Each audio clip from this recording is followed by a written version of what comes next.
জল্পনার অবসান, অবশেষে পানিহাটির খেলা শেষ হলো। কারণ মলয় রায় পানিহাটি পুরসভার যিনি পুরপ্রধান ছিলেন তার ছেড়ে যাওয়া আসনে বসলেন সোমনাথ দে।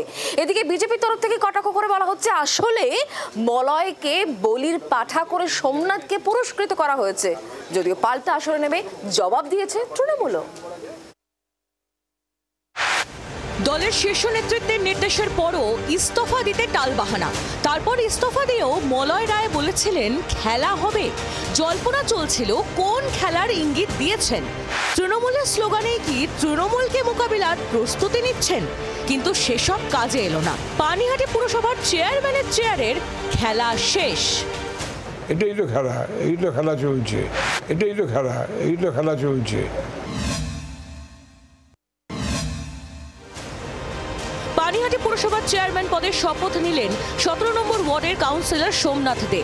পুরসভায় উপস্থিত দলের প্রায় সব কাউন্সিলরের সমর্থনে পদত্যাগী মলয়ের চেয়ারে বসলেন সোমনাথ দে। আমাদের মাননীয় সুভাষ চক্রবর্তী ভাইস চেয়ারম্যান তিনি নাম প্রস্তাব করলেন এবং 32 জন কাউন্সিলর সেটাকে সমর্থন করেন। তবে শপথ গ্রহণ অনুষ্ঠানে হাজির ছিলেন না মলয় রায়। এই নিয়ে জল্পনা তৈরি হয়। যদিও সেসব উড়িয়ে দিয়েছেন সদ্য শপথ নেওয়া সোমনাথ। একসঙ্গে কাজ করার বার্তা দিয়েছেন পানিহাটির বিধায়কও। তিনি অত অসুস্থ আছেন, তিনি অবশ্যই আসবেন, তার সাথে কথাও হয়েছে এবং আগামী দিনে তার সাথে কথাও হবে। দলের যে আস্থা সোমনাথের উপরে আমরা দিয়েছি, আমার দৃঢ় বিশ্বাস আমি, আমার সাংসদ, আমার কাউন্সিলররা, আমার চেয়ারম্যান আমরা একসঙ্গে কাজ করব। কিন্তু কে এই সোমনাথ দে? সেই প্রশ্নের উত্তরে একটু পিছনে যেতে হবে। আরজিকর কাণ্ডের সময় নাম উঠে আসে এই সোমনাথ দের। কিভাবে? আরজিকরে নির্যাতিতার মৃত্যুর পর নাম উঠে আসে সোমনাথ দের।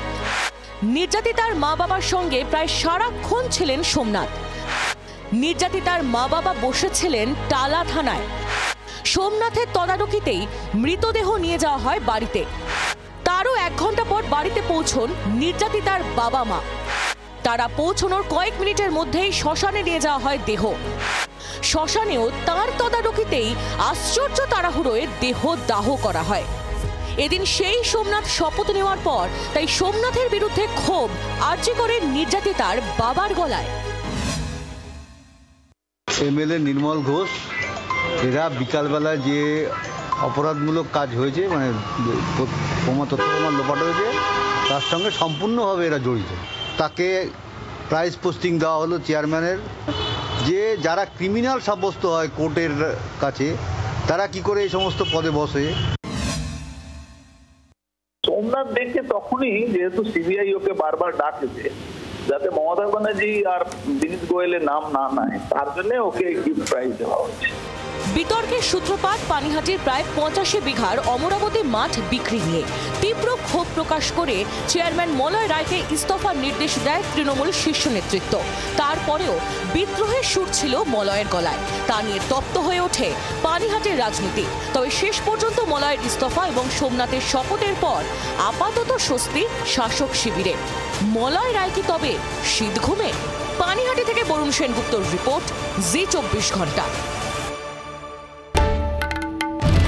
বাংলার আওয়াজ, বাঙালির আবেগ, জি 24 ঘন্টা।